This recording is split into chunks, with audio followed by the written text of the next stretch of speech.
Welcome back, everybody, to the Patrick Kane Prediction Edition here on Clearing the Benches. Today we're going to talk about 5 possible landing spots for Patrick Kane.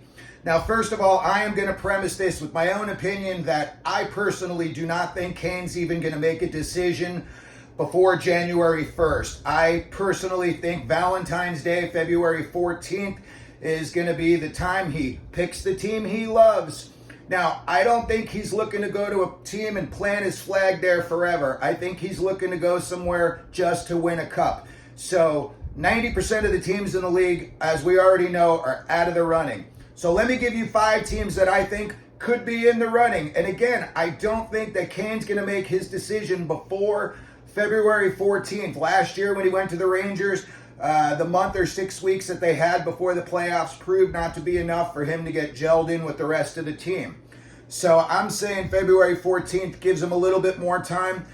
He finds a team he likes, and then he goes there and he can get gelled with them. And then when the playoffs come, they're all set to go. So the first team that I've got on my list of Patrick Kane considerations is the New York Rangers.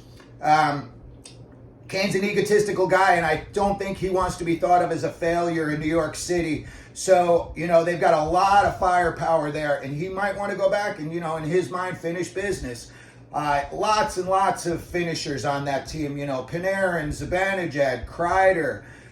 They can all put the puck in the net, and he's a distributor at heart. So, and this is not in any particular order. I'm just giving you 5 teams that I think he's going to consider when the time comes. So the Rangers are on that list. Next up, I've got the New Jersey Devils. Another team, they're not New York, but they're right there in terms of, proximity. Luke Hughes, you got the Hughes brothers now. Heischer, Palat, Mercer, Hamilton, Timo Meier. Again, this is a team that knows how to put the puck in the net. And Kane on a team like this would, I think, be the perfect distributor. He would come in and he would have, options, and more options. And I think as far as a power play, they would be lethal. So the New Jersey Devils are another team that I think Patrick Kane is going to consider. The Buffalo Sabres are also on this list. Obviously, it's his hometown. Currently they've got 4 right wings on their roster. So he may, if he would go there, he would either have to push somebody else out of position or maybe he would play on the offside.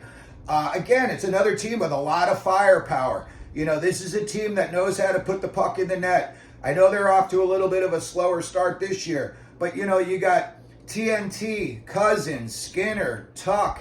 You got the 2 kids back on D, Power and Dahlin. These kids are all offensive forces. And again, you put Kane out there on a power play and he gets a little bit of time to talk to these kids and, tell them where he likes them to be when he wants to distribute the puck. And, as we saw last year, the Sabres only missed the playoffs by a point. So I think this would definitely be a team that Kane would give a lot of consideration to. 4th on my list, the Florida Panthers. The big question, 2 big questions. Will Bobrovsky be healthy? And can they repeat what they did last year in terms of they barely made the playoffs last year. So can they get into the playoffs with a little bit of breathing room?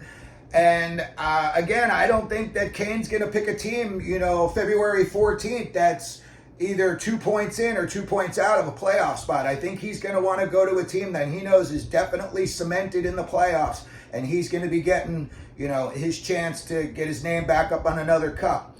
Again, you got a lot of guys that can put the puck in the net down in Florida. Obviously you got Barkov and Kachuk. Adding Kane to that mix, the power play, anytime you put Kane on the power play, it's going to increase 20% the chances that you're going to score, in my opinion. So if he were to go down to Florida, again, he's going to have to take a look and see where they are, January 15th through February 14th, somewhere around there, in my opinion, before he makes his decision as to whether he wants to go down there or not. And the 5th team, and this is the big surprise team that I have on my list today, the Vegas Golden Knights, Stanley Cup champions. They've got $2.69 million in cap space available. On the right wing, you got Stone, Marchessault, Nick Roy, Mike Amadio. one of those guys can move over to the left wing, or, if Kane's comfortable enough, he wants to go onto the other wing. Again, the Stanley Cup champs, this team is loaded. They haven't lost a game yet this year. I think they're 6-0, and they're steamrolling teams. It's not even like, they're really in close games. They are steamrolling teams, and it looks like they have put a team together that could make a good, serious run like Tampa Bay did a couple of years ago. This could be the team to beat. So I think the Vegas Golden Knights are definitely going to be a team that Patrick Kane is going to consider. You know already right now they're going to be in the playoffs, and they're 6 games into the season. I mean, you would have to have the most monumental collapse ever for them to miss the playoffs. I think when the time comes, Kane is going to pick one team out of the East.